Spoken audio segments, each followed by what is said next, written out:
Ladies and gentlemen, welcome to the Off Axis Podcast, where we talk entertainment, acrobatics, business, entrepreneurship, fitness, and more. Thank you guys for tuning in. If you guys want to support, please share with your friends. Now, let's jump into the podcast. Ladies and gentlemen, welcome back to another podcast. Today, we have Dave Matz in the house. Dave, how are you doing? Pretty fantastic. How about yourself? Pretty good. I have some breaking news before we get to this podcast. Dun, dun, dun. So I was just connecting the dots. Dave specifically asked to be here by 12 o'clock. If you fly from a airplane from New Jersey at 6 o'clock in the morning, which is approximately when the sun comes up, you would arrive in Las Vegas by around 11, which gives you exactly enough time to get here.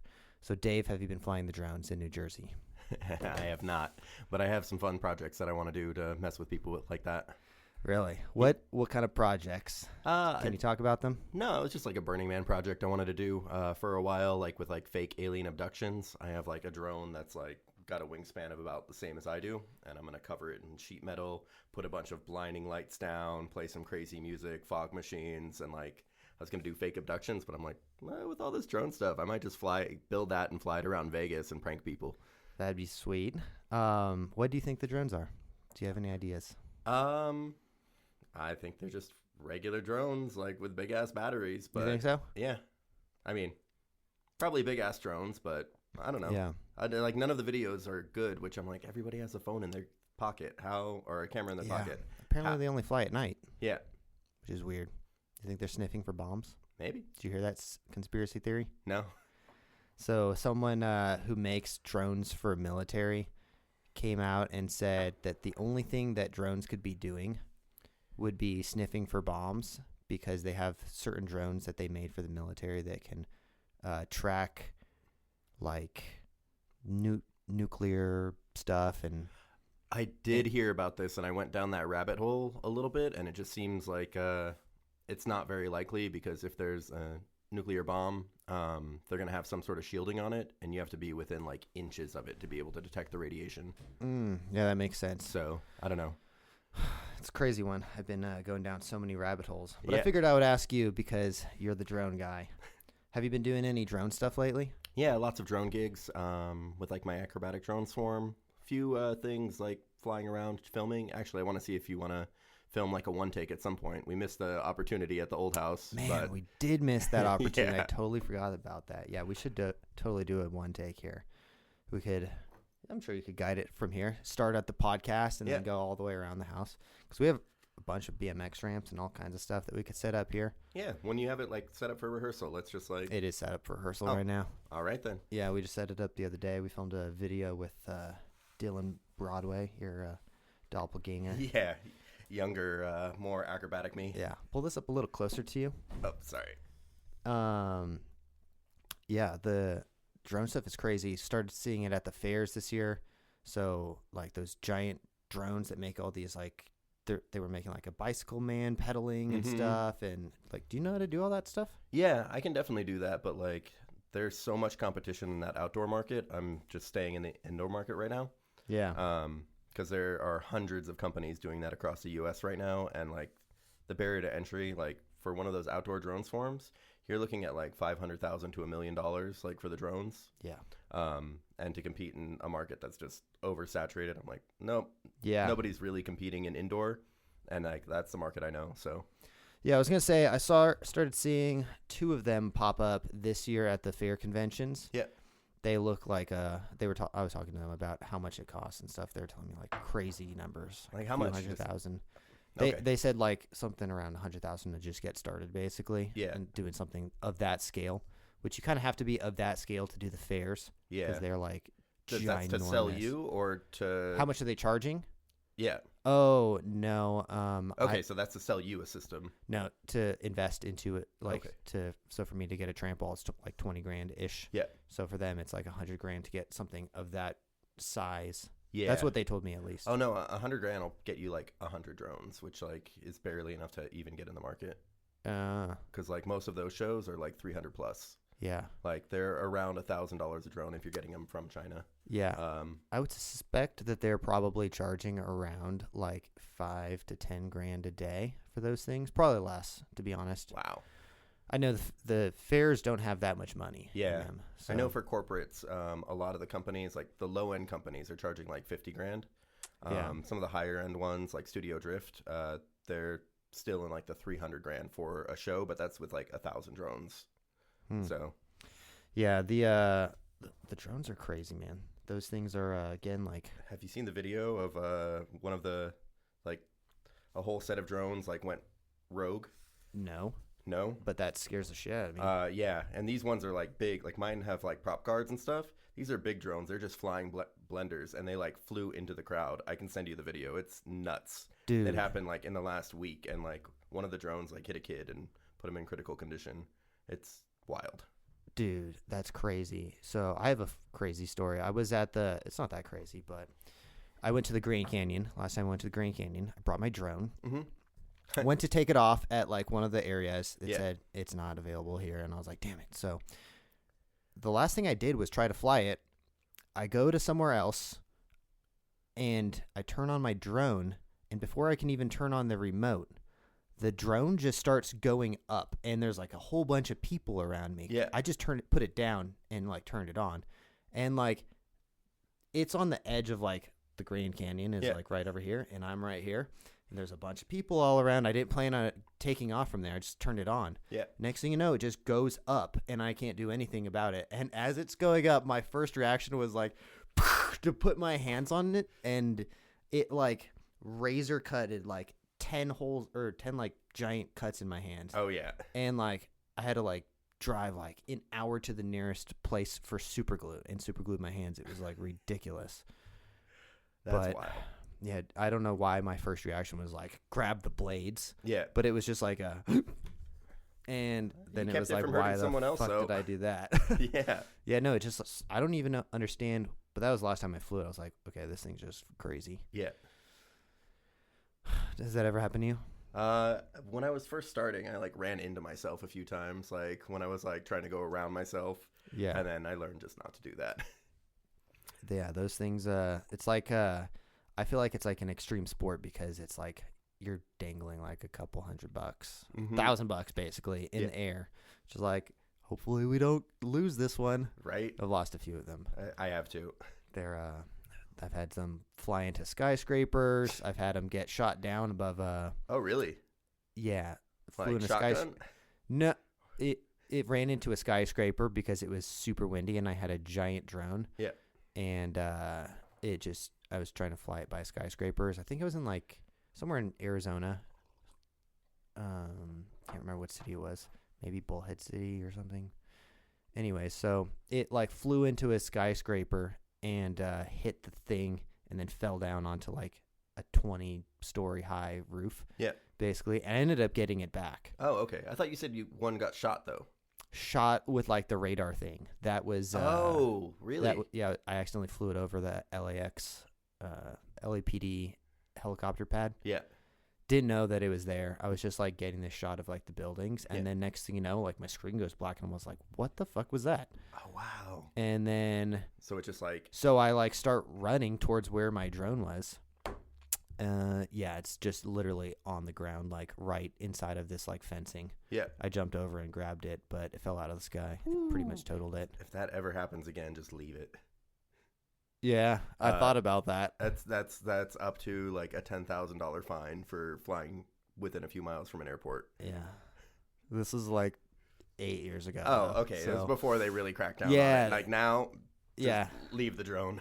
yeah. I would. Yeah, no, I had it shot down above another airport too. Yeah. One of the last times my little drone flew, I didn't know there was an airport there. Yeah. I flew it too close to it, and then they just zapped it out of the sky, and it just fell to the ground. That's wild that they can do that now. This is like 7 years ago. Yeah. I haven't been flying drones in a while. But anyways, enough about drones. What have you been up to lately? Not much. Just kind of like trying to automate my workflow. Get like, You really love that 4-hour work week, man. I do. I really do. Right now, like, I've just had like a lot of stress from the drone gigs, and I realize I just need to make myself unimportant in that. And like, I'm training up the new guys. I had it set up, and then one of my acrobats left to Cirque du Soleil. Bryson Bishop, what up? Miss you, brother. But yeah, he left, so I've been training up the new people, trying to get that automated, and yeah, figuring out what's next. I've got some like big projects coming up that I want to be working on, but I just need a little bit more mental bandwidth and time bandwidth. Like teaching myself robotics and whatnot, and How do you teach yourself robotics? the internet is a magical place. It's where I learn everything. Yeah. It's on YouTube, basically. Yeah, I'm making an open source 3D printed humanoid robot that I can like connect with like OpenGPT and OpenAI. Looking into like some bigger robots for shows and stuff. So yeah, that's kind of where my head's at and what's interesting me these days. Robots are where it's at, you know. Acrobat's going to be out of business pretty soon. Well, I want them to complement the acrobats. Like, I just want to like combine technology and circus in a different way. Yeah. But like, there's this new robot dog that got on the market that can do like a freaking cork. It's like a robot dog on wheels, and it like spins itself up and then twists. Yeah, I saw robot dogs at one of the last fairs we did. Yeah. And they were like jumping around and stuff. I didn't see any flips, though. Maybe, I don't know. I didn't really pay attention to it. But I've got one at home that can flip. What? Yeah. It could do a front That's and crazy. back flip, but they recommend you don't do it because then it breaks parts. Yeah, for sure. I bet. Does it? Is there like an AI system after you've figured out how to do a flip, it gets better and better? Not really. It's like just like repetitive motion, like where they don't include an AI system. I think it's behind like a $10,000 paywall or something stupid like that. But some people recently hacked that dog to open source it, so I'm gonna wait and see what the community comes up with. Interesting. Dogs are gonna. We got eliminated by dogs in America's Got Talent like 12 years ago when I was on it. Oh, really? So now I'm like, dogs are about to take over our jobs too now. Robot Again, dogs are gonna take over the always dogs' losing jobs. to dogs. I know, right? Yeah. Dogs, your could jobs just- aren't safe. You could have your dog actually like doing activities throughout the day, like washing dishes and stuff. Maybe that'd be crazy. The world's gonna be so crazy in like 5 years, probably like 10 years. It's gonna be unrecognizable. I bet. In the next like year or two, it's going to be wild. Like the pace of acceleration, like we're just hitting that tipping point of it, like just going from here to like here. Yeah. So like almost every year is going to feel like unrecognizable soon. Does the AI stuff scare you at all? Not really. No. Like, and yeah, I've just been looking into it, and like right now, like all the ways that they're doing AI, it's not. I don't know, it's not scary. It's basically like they made predictive text and then fed like billions of different predictive texts into it, and that's pretty much all it is right now. It's like human intelligence on an artificial substrate instead of like actual artificial intelligence. Yeah. I don't really think that that's going to be any crazy issues besides like the people that don't evolve and like use it as a tool that are going to lose their jobs. Like that's the biggest fear, I think. Yeah. Yeah, I gotta start learning that shit. Or hire someone that knows about it. It's so easy to mess around with. Just do like 15 minutes a day and like play with like ChatGPT and Claude. There's like so much you can do with it. Yeah. I had Like- it writing cold emails at one point. Nice. Then I was like, nah, no one responds to these cold emails. Do you know, like, did 0 out of like 100 like responses, or like I feel like cold emails for me are like 1 out of like 20. Yeah. And I just copy paste the same one with pictures in it. Yeah. And like try to get the conversation started, but it seems to be worth it. Like maybe every other week I'll send out like 20 emails. So do you know what I do now, actually? Hmm. It's going to be a great hack for anyone who wants to get booked. Hell yeah. I actually pay for LinkedIn Premium. Mm-hmm. And the odds of me getting responses on LinkedIn Premium are so much higher than cold emailing people. Yeah. I don't know why, but you're directly messaging someone on LinkedIn. So, like, let's say I wanted to book, let's say, Allegiant Stadium, or let's say a business. Let's say, like, Coca-Cola. I wanted to book a gig with Coca-Cola. Let's say SpaceX, because SpaceX. I want to book SpaceX again. I Okay. came in through another company, and SpaceX. I want to go do some of their holiday parties. Okay, so let's say we want to book a gig through SpaceX. You go to their LinkedIn profile, and on LinkedIn, below, you can click, if you have the premium, Yeah. which is $100 a month. You click I'm going to sign up for this right now. employees, and then you can sort them by decision makers. And then all you have to do is go through the decision makers and figure out, okay, entertainment director, marketing person, VP. Yeah. And what I personally do is like I send my cold email or text to like 3 different people, and eventually one of them or one of the 3 people statistically is going to actually use their LinkedIn. Yeah. It doesn't quite work for like smaller companies, but for bigger companies, I found it to be more useful. So question on that, are you allowed to embed any images or anything into the message you send them, or is it just text? I don't know. I send a photo and I so you can send put a a photo. link. Great. Every time I send an email Yeah. or a LinkedIn message. That's kind of what I've been doing for the last like year or so is just do like 5 LinkedIn messages a day. Think of people. Yeah. I even pay like my brother to do it sometimes. Just think of big companies and then just email them or LinkedIn message them. Perfect. And that's how you get to actual decision makers. Because emails, like, I don't know, anytime I get a cold email, I literally don't even open it. Yeah. And I feel like, I mean, half the time, I usually open mine, but like you've got like 1 second to make an impression. And if there's like no picture, no anything, like if I read the first few words and it doesn't really strike me, I'm like, cool, delete. yeah. Yeah, for me, getting an agent was like a game changer because they actually have personal connections with everyone. And personal connections are so much in like the booking industry. Like if you get booked by someone, it's usually a much higher chance that you get booked if they personally know you or if they've even talked to you on the phone or something versus just a cold email. I don't know. I sent cold emails for like 4 or 5 years. That was like my thing, just 5 emails a day. Wow, that's impressive. Odds are not That's a very hustle. good. Well, I set it as a reminder on my phone every single day at 12 o'clock, send 5 cold emails. Wow. Yeah, I like my goal is usually like 5 to 10 a month, like over the course of the year. So like I'm not even hitting nearly your numbers.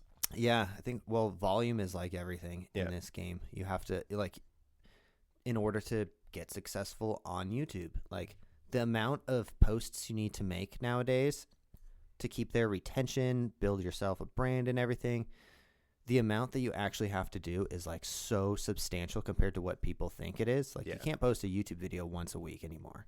That is gone. Like nowadays, like you're competing with other news channels and podcasts and everything, and they're more looking at your watch time. So just in order to be successful, people just underestimate the volume that you actually have to do. Yeah. And unless you're one of the unicorns, like just random people that can post once a month. Yeah. But yeah, those are so few and far between. Yeah. Anyways. Yeah. So what do we have here? LED cereal. That's what I want to talk to you about. How are you doing with that? You still doing it? Yeah. Still doing that. Yeah. Actually talking about it. I did a halftime show the other day, right? Yeah. Still doing a bunch of halftime shows. That was actually the reason, I don't know if I talked about it on the podcast last time, but that was the reason I created the Volta Wheel, was to get into the halftime market and to get a halftime agent.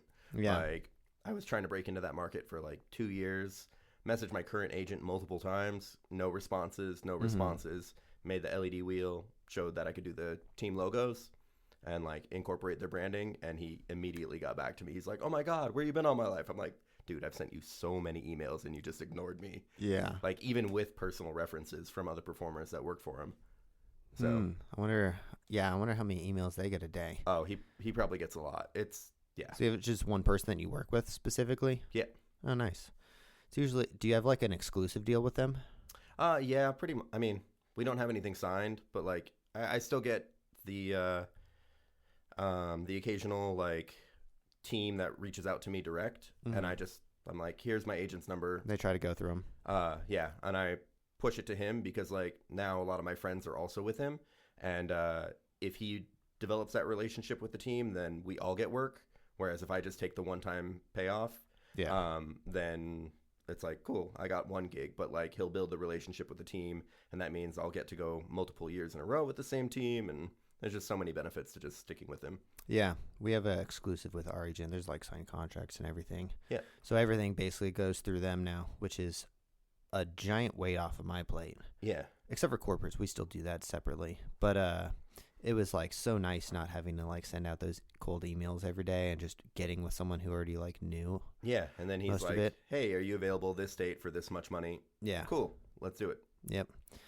So now anytime like we get other gigs and stuff, I just send it to him and then they take care of everything. It's really nice. But I heard when we signed an exclusive deal with them, so many other agents and other performers and like, why would you sign an exclusive? And I'm like, I feel like that's just like out of respect, because if someone's going to get me work, especially if they're going to get me more work than I was already getting myself, then I should do exclusive with them, because they're going to build up your brand, and then all of a sudden now people are going to start trying to book through you directly, which does happen all the time, but I send them to him. Just kind of like makes the relationship work, I think. Yeah, definitely. I do see their point, because like I've had like I guess for like corporate gigs, I've had a bunch of people that are like, all right, like you're exclusive with us. I'm like, no way, because you're not gonna get all the gigs. Yeah. I wouldn't be exclusive with a company, but I would be exclusive with an agent. Yeah. Yeah. Well, do you get this? You probably get this all the time. So like anytime an event pops up in Las Vegas and they're looking for an LED sear wheel. Yeah. You probably get reached out to by multiple agents for the same gig. Does that happen? Yeah, multiple agents or multiple companies, but like I kind of have it structured where I have my vendor pricing. Yeah. So I have my set rate that I just tell all of them. And then if I'm going direct, I add like another like 50% on top. So then that way, like I'm not undercutting them if I go direct. Yeah. Like, and that's kind of how I've always done it. And usually I'll get like 3 or 4 calls for the same gig. And then eventually I still get it. Interesting. So. Yeah, we just, I tell people, at this point, I don't allow people to white label our show anymore. Yeah. Everyone wants to like have video of just trampwall or something, but I've found that usually they see our prices and then they just go find someone else for cheaper. Yeah. So I just kind of give people, and we'll give you this much, but you're not booking us, and I don't also want someone else handling our logistics for trampwall and stuff. Yeah. It just adds too many people in the middle of it. They're like, oh, they asked this, and then this, and then. Yeah, I've had to start doing that with like the drone swarm, because there's so many things. If there's like a game of telephone, like one of our technical details gets dropped, it's like I'm going to be up all night reprogramming the drones for a different size stage. So like now I'm just like, cool, take your fee, whatever, but put me in direct touch with the client, because like I have very specific needs for this act, and if they're not met, it'll be a shit show. Yeah, I agree. I think it's just easier to just go direct with them if possible. Like I just have my agent put me in contact with the client like right away, because he's not a trampwall guy or a ramp guy, so he's not going to understand. But him knowing that we have an exclusive deal like keeps him wanting to push us, and also like he has so many other people that he's more likely to push us because we're exclusive versus someone else. Yeah, because there's always people trying to like undercut. You know, that's the shitty part about the industry, is everyone's always undercutting each other, and whoever gets the lowest prices. I feel like we don't need to unionize, but I feel like if we had like a more open discussion about rates, it would help, because I think a lot of people that undercut don't actually know like what the established rates are. They're just stoked to be getting the gig. Yeah. Well, it's hard because like there's no general circus education or corporate educate. Like it's like a wild west, and we need to look out for each other. Here's my opinion on it. I think that there's too many people who are a, say, veteran performer who don't actually have anything to offer other than relationships. Yeah. And that's what kind of kills the industry, is like when someone books through you, you're offering equipment and experience with that. And then there's just a bunch of other people who actually are just like, oh, this is my friend. And then they are the ones who are lowering the prices for everyone. Oh, so you're saying the companies that don't like own anything. Yeah. Like I own a bunch of shit. Yeah. And I'm like offering direct value. A lot of people are just offering a friend group or something like that. And there's too many of them that they don't have any leverage in any situation other than this is my friend. And then especially if they don't have a contract in place with them, then they're just like, oh, I'll just hit them up directly. And that probably happens all the time to people. But if you have tangible value, like my sets, and we're pretty like key turn, and like you have LED sear wheels and stuff, if you're offering a tangible value, then it keeps our prices high. But Yeah. there's so many people that don't have tangible value, and they just have a website or something where they white label a bunch of people. And then Yeah. when you have the client who doesn't know anything, but they're just Googling like circus in Las Vegas, and then they reach out to, let's say they reach out to you, you have, say, $10,000 a day. But then they go to like 5 other people and they're like, oh, I think Dave would do it for like 5,000 or so. And then Yeah. they reach out to you and you're like, oh, I can't do it for that low. Yeah. And then you have all these people that are just kind of undercutting each other to get the gig. And then they're like, well, we can do a LED sear wheel for this price, but it's not going to be the one that you saw in this video. Yeah. So you have someone white labeling or something. And then you just keep decreasing and decreasing. Yeah. No, that makes sense. And like anytime I've seen that happen, because like I kind of like let all my demo reels and all my promo pics go out to all the companies that are booking me, because I don't want to do all the bookings. Yeah. I'd rather have them get a cut and work for me. But if I see that they have my like my photos, my video online, and they ended up booking another LED sear that wasn't one of my Volta wheels, I'll like kindly ask them to like take my promo material down and like Yeah. stop using that to book other people's acts. Yeah. We had that with trampwall. And usually it's been okay, but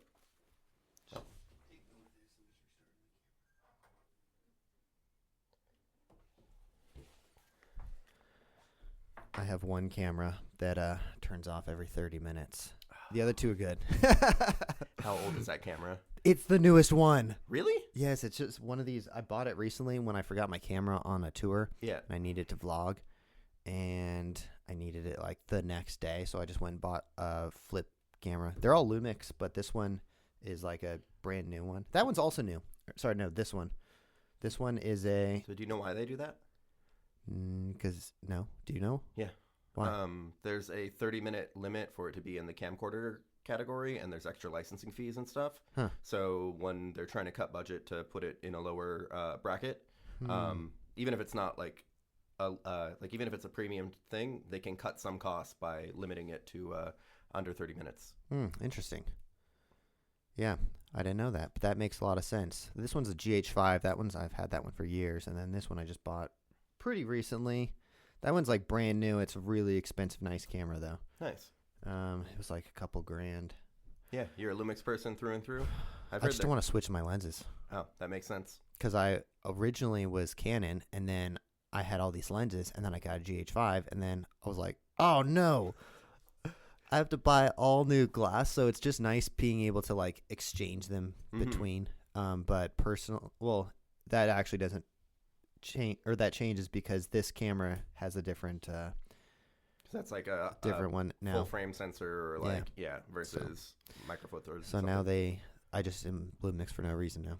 No, I've heard nothing but good things about them. I just switched to Sony from Canon to get the autofocus. Yeah. And like, yeah. I just find that Lumix is like specifically for video.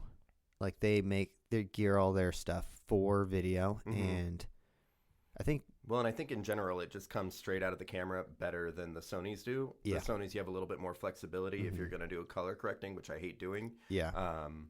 But yeah.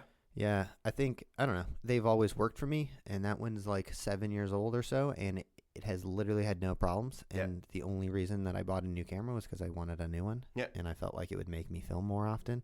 Like when you have like a new Christmas present, you're like, oh, I'm going to use this so often. I like got back into YouTube for like 2 weeks, and then I stopped again, but now we finally have like the podcast set up. Like you don't realize how hard it is to film when you don't have an area to film in, which is why I've always filmed in my car. Because it's the only place I can think clearly. We can't go and like film in the living room when there's like a bunch of people around. Because you're like, first of all, people are listening to what I'm saying, and you just can't like clear your mind and like articulate great thoughts when there's just a bunch of people around. So now having this space, I'm like, cool. I did have to kick like my roommate out for it, but I mean, originally this was what it was supposed to be in the first place. Was it my doppelganger? Did you kick him out? Okay. No, Dylan didn't live with me. No, because the last place, the cabin, we had the basement. The basement was like perfect because there was no one down there. It was like a closed off room. It was just like the perfect like podcast room, but it kind of smelled a little bit down there. So then we moved it upstairs, and then right after we moved it upstairs, I finished it. I'm like, cool. And then the next day we got a 30-day notice, which is like, I still don't quite understand why we got a 30-day notice from the cabin, because it was just out of I had requested some fixes. I was like, hey, I'm willing to pay more in rent if you guys fix these certain things, like the gate not opening, which is pretty crucial if I need to get a trailer out. It was like pushing like a giant sled. Like the wheel just didn't work. And I think he just didn't want to like put any money in the house, or I think he saw that we were doing crazy shit there, which we weren't anymore. But probably if you Google that address, it still comes up as off axis for some odd reason. Maybe he saw there was competitions. I don't know. But we got a 30-day notice. We got kicked out, and I was like, what are they going to do? So as soon as we moved out, they painted the house white, and then these like gangster looking like Hispanic dudes moved in, and apparently last week there was, or 2 weeks ago, there was like the SWAT there and like a drug unit and stuff, and apparently they're like selling dope out of the house now. I'm like, I don't understand why the landlord would kick us out, who's paid rent every single time perfectly for years, and then I think what he's doing is I think he's developing other houses. And they're like cheap labor that he could pay to do those other houses, and he needed a place for them to stay in Las Vegas because he's from California. That makes sense. That's what I thought, but I was like, I don't understand why you would just have some like gangster dudes move in who are like keeping the place in much worse condition than we were. And I mean, it wasn't that bad condition, but there was like tramp walls laying all over the place. But anyways, I like this house a lot better. It's like kind of sweet. It's like hidden. Like you wouldn't even know there's a house there, which is annoying for Amazon packages. But otherwise, it's great. Your house is a castle. What the fuck? Why not? When did you turn it into a castle? About a year and a half, 2 years ago. That's cool. Yeah, I mean, like, the house was falling apart. I basically bought it to build the dream factory in the backyard, and I was looking into options of like retiling it or whatever, and like our insulation was garbage, and I was like, I'm gonna look up like faux stone, like some fake stone, because it's like foam that you just screw into the sides, and I was like, that's the same price as getting it re-insulated, like, let alone like redoing the outside, and it still won't look as cool as a castle. So we did it. I bundled that in with getting solar for the space. So I was actually able to get a tax credit on turning my house into a castle, because it actually insulated the house better and brought my electric bill down. So I was like, okay. Might as well turn it into a castle. Let's go. Yeah, it was like weird because we were looking. Was that the first time you saw it? Yeah. Oh, it's been a minute then. I haven't been in your house in like a year or so, maybe. Yeah. Or maybe it was like that, but it was at nighttime when we showed up, and I didn't notice. Oh, yeah. Or it went straight to the back. It might have been like halfway done. Like, yeah. I don't know.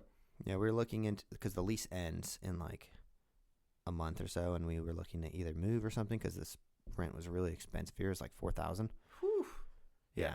But I want to live by myself. Yeah. So I was like, oh, I'm going to find another place for like $3,000. I was also looking like industrial stuff, and that's so expensive that I was like, it doesn't really make sense. That's why I built my warehouse. 7-8 years ago, I was looking at buying a warehouse, and it was like $2 million. Yeah. And I was like, well, I could buy a house for like a couple $100,000 and then build a warehouse for $100,000. Yeah, that makes way more sense. Like 15% of the price of buying a warehouse at the time. Yeah, I think it's definitely a cool idea. I want to do it eventually, but I also don't really want to buy a house. I like not paying taxes. You're all about buying houses, though, right? Do you just own one?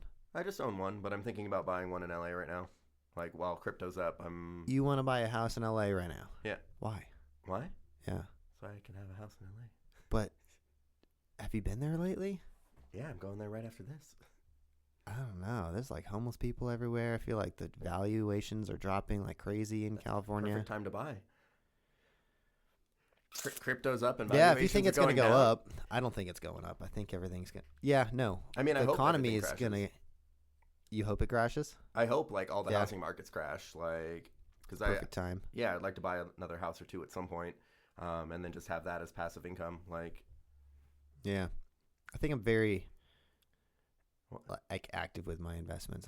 I tried doing the crypto thing. Yeah. And just passive. passive. No, you have to like just set it and forget it. Like I started buying like 8 years ago, and I've sold maybe half of what I bought back then, and I just have my sell points, and I don't even think about it. Yeah. So, Interesting.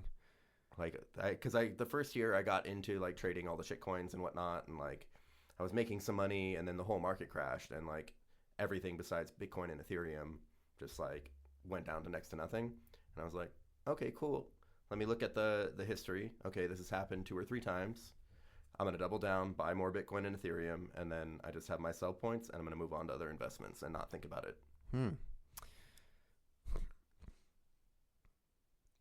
Yeah, that's just scary for me. I don't like looking at my investments go up and down if I can't That's why you control don't look at it.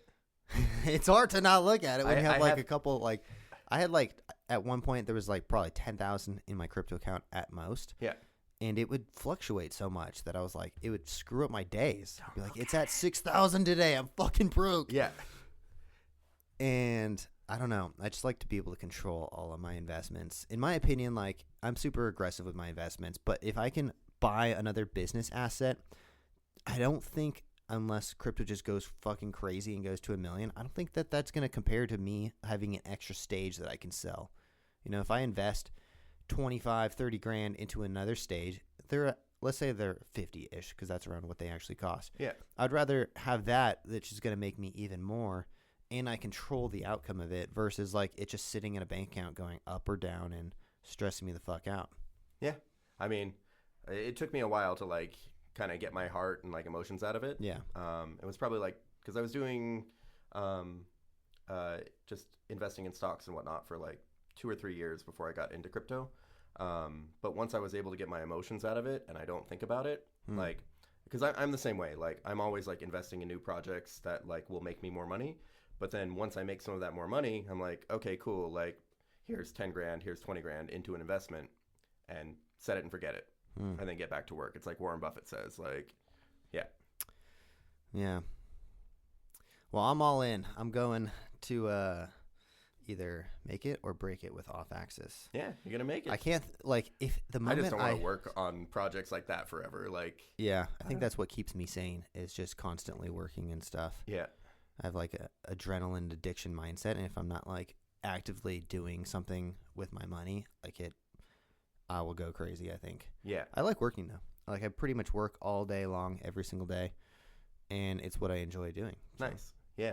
I used to have that, and then like I hit burnout a couple times, so now I'm just trying to like meter how much I'm working so I don't hit burnout again. So I can just keep the enjoyment part, but then doing other things just for fun on the side. Yeah. I've kind of a rotation of like content and podcasts and stuff, and then the shoe company, and then the show company. So like they kind of go in seasons. Yeah. So it's kind of always keeping it a little bit fresh for me. So I guess that's maybe I'll eventually burn out, but I think I'll get burned out on the shoe stuff because selling shoes and only having like you can't sell shoes for that much, you know? Yeah. There's like a market cap. You can maybe sell them for like 120 unless it's some crazy kind of shoe or something. But having like a cap kind of annoys me, you know? You can't just build, like for shows, you can just keep building bigger and bigger shows. And it's like, they're like, what do you want? And I'm like, well, how big of a budget do you have? Yeah. You know? And they're like, oh, $100,000. Yeah. Then we can do all of this, you know? So but the prices aren't like capped in those other industries. So that's what I like about the other ones. Shoes are just kind of annoying. No, it's a hustle. So what do you do with your warehouse? I mean, I'm working on projects and stuff. So for those who don't know Dave built behind his castle house, which was a normal house at one point. Behind that, there's a giant warehouse that he built during COVID.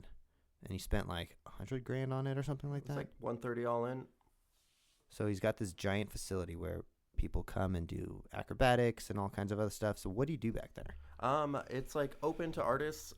Originally we had it as a pay what you can, but we've had to like make some changes because people have been like, yeah, there's just been some silly stuff that's been happening. So we have to like kind of ratchet down on it a little bit more. But we open it for artists to help make bigger and better things, demo reels, show promo reels and whatnot. And then I use it like as home base for my company, Volta Creative, to create new projects, like some of the bigger robots I'm buying. We're going to have to figure out how to fake 3-phase in there to be able to run some of them, but we'll be doing like some creations in there. Yeah, we've got Jay Kinga's having a tramp wall competition in there in February. Kind of open it for different events. We've had weddings. Yeah. Cool. That's awesome. And how high is the ceiling? 25. 25. Yeah. That's in the middle? Yeah, in the middle. So it's going to be a little low for the tramp wall competition, but I think there was some artists that can only make it on the days my space were available versus the 30-foot space. 30-foot space. Yeah. That's outdoors or something? No, it was another space. Oh, someone else has a space? No. Oh, I mean, it was, I think it was like the Rhythmic Gymnastics Academy or whatever. Huh. They were only available on one weekend, and a bunch of the artists couldn't make, like competitors couldn't make it that weekend. Yeah. Interesting. Huh. I'm glad he's doing a tramp wall competition. Yeah. These things stress me out. Come by. No, I'll definitely be there for sure. Yeah, I think we did one last year. Yeah. But I don't think I'm going to do anymore. I think it's too much of my brain power towards the competitions. Yeah. Which there's no like good ROI on them for me at least. Yeah. I mean, I think for him it's more of a passion project, but yeah, they're fun for sure. Yeah. But it's so stressful. Like especially unless you hire a bunch of people, which costs a lot of money. Kind of running around with like a chicken with your head cut off. Like, because we set up like the podcast outside, and like, all the cameras working? Is this person doing this? Yeah. It's a stressful day. Well, you're also such like a one-man army for so many things that like, yeah. Like, do you still do all your editing for your YouTube and all your content? Well, I don't edit, but yeah. I do. Everything just goes straight up. Like this podcast will probably only use this one. Okay. But I have these as just in case, and maybe I'll clip out stuff for Instagram. Nice. But I try to avoid any, very 4-hour work week-ish. Yeah. Make it as efficient as possible. I do edit, like I edited Dylan's shoe commercial the other day. But yeah, pretty much one-man army for most things. I find that it's too easy for me to, I was going to hire a welder, and then I was like, I'll just learn how to weld. Yeah. And that was the greatest, like, investment was, like, 1 month of learning how to weld. Mm-hmm. And, like, now I've welded so many things in the last year. Like, yeah. I haven't even been a welder for a year now. In about a week is when I started learning how to weld. And I welded, like, 3 sets of ramps, a whole bunch of new tramp walls. Like, that was probably the greatest, like, skill set that I've learned. Nice. Are you doing MIG, TIG? Everything is MIG. MIG? Okay. Yeah. I mostly do aluminum. Yeah. Which everyone was like, you can't just jump in and start welding aluminum. It's like easier, I think. It's easier to burn through material. Yeah. But it's so much cleaner and there's way less sparks. And I usually weld in like just normal shoes and stuff. And when you're doing steel, there's sparks flying everywhere. Yeah. Compared to aluminum is like, it's more liquidy. Mm-hmm. And is way less sparks. So as long as you're getting like good penetration on the welds and like there's good structural rigidity, it doesn't really matter. Yeah. Well, we survived. I think we did like 25 shows last year, and hell yeah, nothing broke. Knock on wood. Well, but if it does, you can weld it again. Oh yeah, that's what they're all laying out, and there's like little cracks in the welds and stuff, and repainting them, and But everything. Worked. That's aluminum. Like when you weld it, like it's always going to be a little bit weaker because of the heat. Yeah. So. Yeah, but it's so much lighter. Like I can't even imagine how heavy my trailer would be if we had steel ramps, because aluminum's like half the weight, I believe, and our trailer's already like 8,000 pounds with tramp wall, teeter board, and ramps in there. Yeah, and we have 4 ramps. Most BMX shows are just a ramp and an airbag, but kind of doesn't give you the same theatrical vibe when the guys are going back and forth. Yeah. So. Let's see. What else we got? Who are some of your inspirations? One of my biggest inspirations is Dandy Punk, Joel Sebastian. Dandy Punk. Yeah. Never heard of that. Did you see Speed of Dark or Particle Inc? No. No? Particle Inc sounds familiar. Yeah, they were at the Luxor for a little bit. He like mixes like breakdancing, circus with projection mapping and stuff. He's definitely like one of my biggest inspirations in this industry. So it's kind of like a technology-based show? Yeah. It's closed now. It's not really...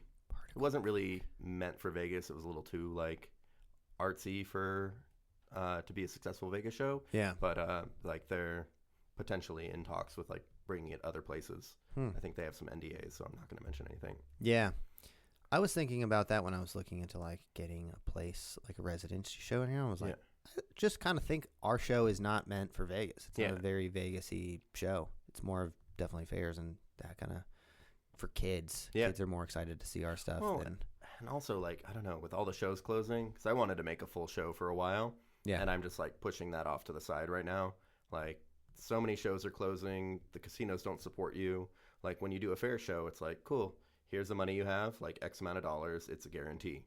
Versus like here, it's like, okay, you need to pay the rent. You need to send like all the promo out like yourself and pay for the advertising. Like, you could make a bunch of money, but most people lose their shirts. Like, because most casinos are making you fourth wallet and cover everything.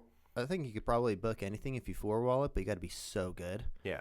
Well, like even like Forza Bruta, like that's like one of my favorite shows on the planet. They came out here and they had enough money to fourth wallet and pay for advertising for like 2 months. With I think it was like 15 or 20% ticket sales. They closed after 2 weeks because the ticket sales were so low, like without casino support. It's so hard because there's so much competition here. Yeah. You know, I went to, have you been to Branson, Missouri? Oh, God. Yeah.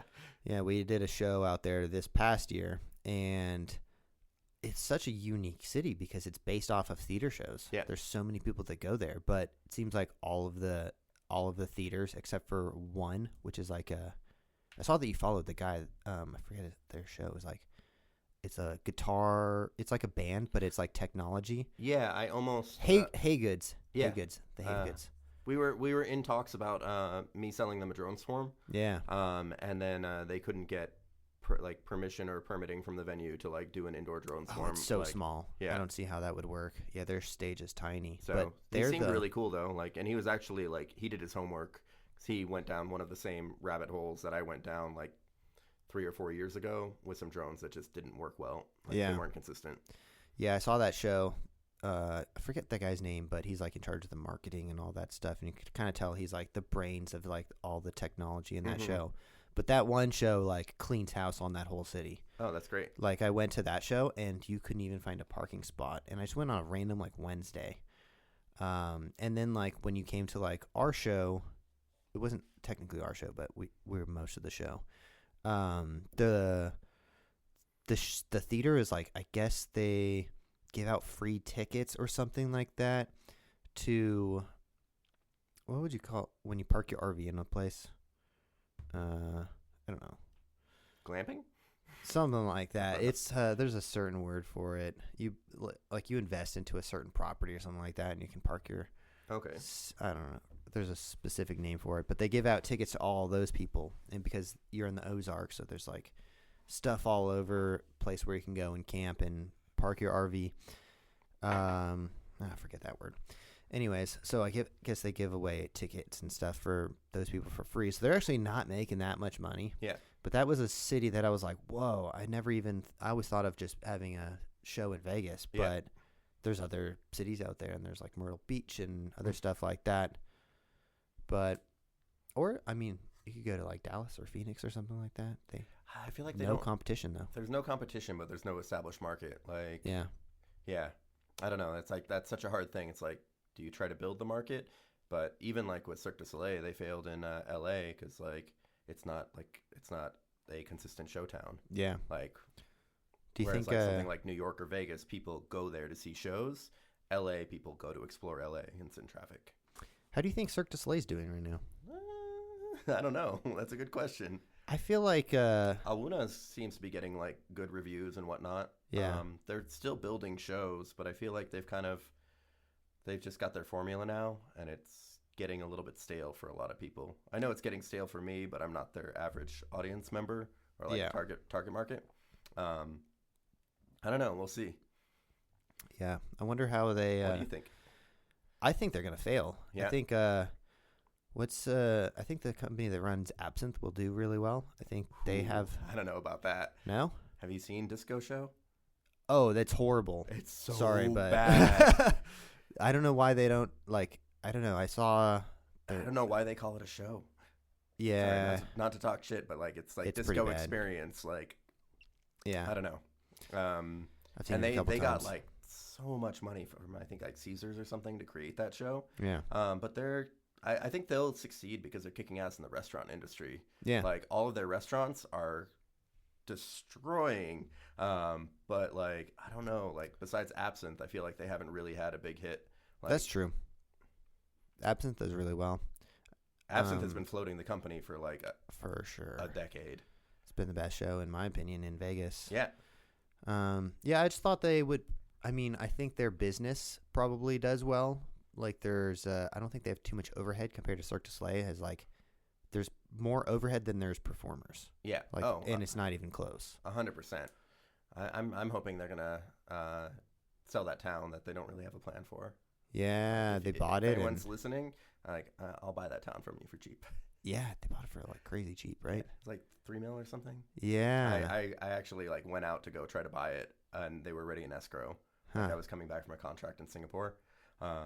Yeah, but I don't think they really have a plan for Nipton, it. Yeah. that's what it's called. Yeah, magical Nipton. I drove through it the other day. Yeah. Actually, on the way back, I was like, oh, I want to see this town real quick. Yeah. And it's just like 30 minutes out of the way. Yeah, it's like but it's like 40 or 80 acres. They've already got solar. Like, there's so many things you could do with that, with a game plan. Yeah, I think they store their stuff there. Oh, I went out there recently, and there was a big new lot that looked like it was closed off, and I think they were parking like trucks and excess equipment in that lot. I think that's all they're really doing with it, though. Yeah, you could do so much more with it.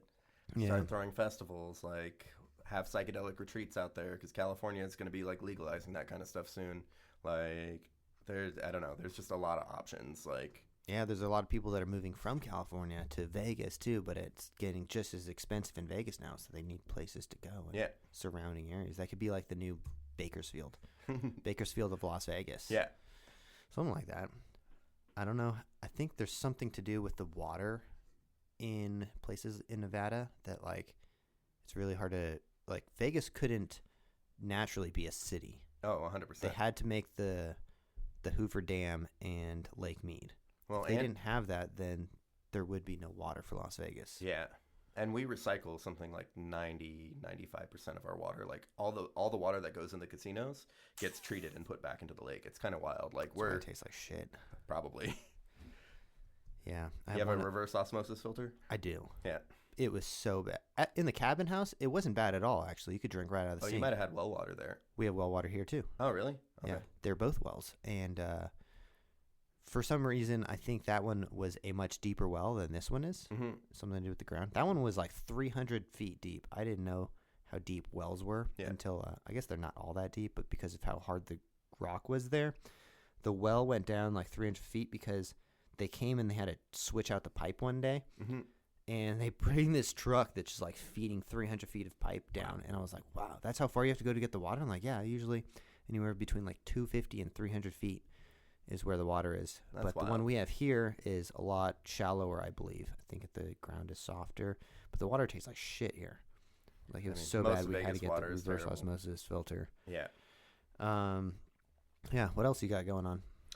Not much. I mean, going to Bahamas for New Year's. So Bahamas. Yeah. It's like 3 years in a row. Super easy gig. Make a bunch of money, pay all my friends really well, and then we take a vacation for like 3 or 4 days out there. Yeah. So that's pretty cool. Yeah, and it'll be a good reset and kind of been in the Bahamas. Plan my year next year, for the next year, and figure out what my next big goals are. What's the most busy months for you? December. December? Yeah. Huh. Yeah, I think I'm slacking on the Christmas stuff. This last year, somehow February was my busiest month, but us too, actually. Like, all the drone stuff took off. Mm-hmm. I made more in February than I made all of last year. Really? Like, yeah, and that's what burnt me out a little bit. Actually, I think our July was like that. Yeah, summer is my time to like take time off and work on projects. But you guys do like a lot of fair contracts and like whatnot. Yeah, we're basically March through October. Yeah, I've got my busiest corporate season is like December, January, and also halftime season is like November through like March, April. So like that's probably my busiest chunk of the year. Interesting. Yeah. Do you guys would you just say you mainly do just gigs, or do you ever take longer term contracts?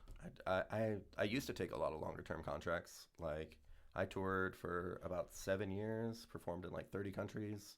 And then like once I started doing all the LED stuff, I was like, oh, I got to stay around and like build this, because if I disappear for too long, someone else will swoop in, or like, yeah. Oh yeah, for sure. You leave a hole in the market, someone's gonna fill it. Yeah. I mean, I'll take like a contract for like a month or two. Like I've done like some contracts in like Italy and Singapore and Spain in the last few years, for like a month or two, and then I can still hire all my friends on my equipment, and keep those connections going while I'm gone. Yeah.